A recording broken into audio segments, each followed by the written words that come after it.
दोस्तों, एक बार एक गुरु अपने शिष्य के साथ कहीं से गुजर रहे थे। चलते चलते वो एक खेत के पास से गुजरे। खेत बहुत अच्छी जगह पर था। वहां की जमीन बहुत उपजाऊ थी, पर उस खेत की हालत देख के लगता था कि उस खेत का मालिक उस पर जरा भी ध्यान नहीं देता है। पूरी तरह से उजाड़ सी हालत थी उस खेत की। खैर, दोनों को बहुत प्यास लगी थी, तो वो खेत के बीच में बने एक टूटे फूटे घर के सामने पहुंचे। दरवाजा खटखटाया। अंदर से एक आदमी निकला। उसके साथ उसकी पत्नी और 3 बच्चे भी थे। सभी फटे पुराने कपड़े पहने हुए थे। गुरु ने पानी मांगा। उस आदमी ने उनको पानी पिलाया। फिर गुरु ने उससे पूछा कि भाई साहब, आपके पास इतना बड़ा खेत है, ना वहां पर कोई फसल है, ना फलों के कोई पेड़ हैं, आखिर आप अपना गुजारा करते कैसे हैं? आदमी ने जवाब दिया, जी हमारे पास एक भैंस है, वो काफी दूध देती है, उसको बेच के कुछ पैसे मिल जाते हैं और बचे दूध का सेवन करके हमारा गुजारा चल जाता है। चूंकि शाम काफी हो गई थी, तो गुरु और शिष्य ने रात को वहीं रुकने का तय कर लिया।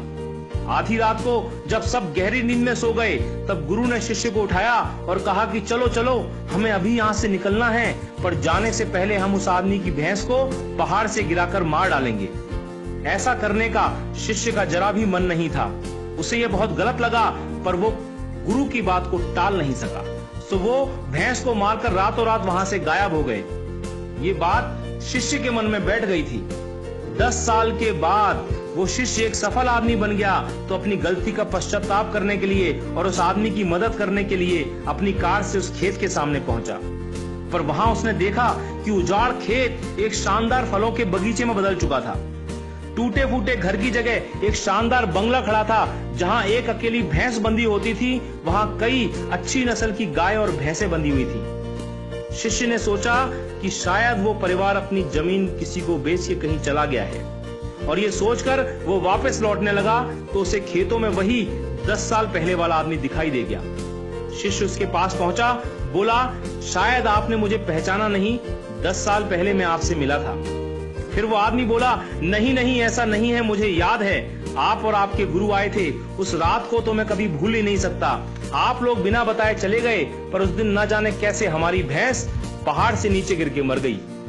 कुछ दिन तो समझ ही नहीं आया कि क्या करें, पर जीने के लिए कुछ तो करना था, सो लकड़ी काट कर बेचने लगा। पैसे आए तो खेत में बुआई कर दी।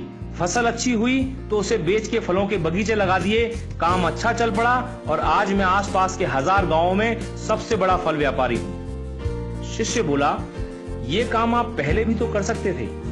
तो आदमी बोला, तब जिंदगी बिना मेहनत के गुजर रही थी, कोई रिस्क नहीं था, तो लगा नहीं कि मेरे अंदर इतनी क्षमता है, सो कोशिश ही नहीं की। पर जब भैंस मर गई तो हाथ पांव मारने पड़े और फाइनली मैं यहां तक पहुंच गया।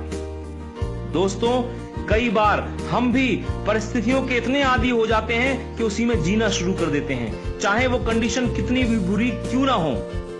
यहाँ तक कि हम अपनी नौकरी से कई बार इतनी नफरत करते हैं, पर फिर भी उसे पकड़े पकड़े जिंदगी बिताने लगते हैं। कई बार नए अवसर के बारे में हम बस इसलिए नहीं सोचते क्योंकि पुराने से हमारा दाल रोटी का खर्चा निकल रहा होता है। हम डरते हैं रिस्क लेने से, और सिर्फ इन्हीं वजहों से हम कभी अपने फुल पोटेंशियल को रियलाइज नहीं कर पाते। हम अपनी क्षमताओं का पूरा उपयोग नहीं कर पाते, जिससे हमारी लाइफ कहीं बेहतर बन सकती है। दोस्तों, सोचिए,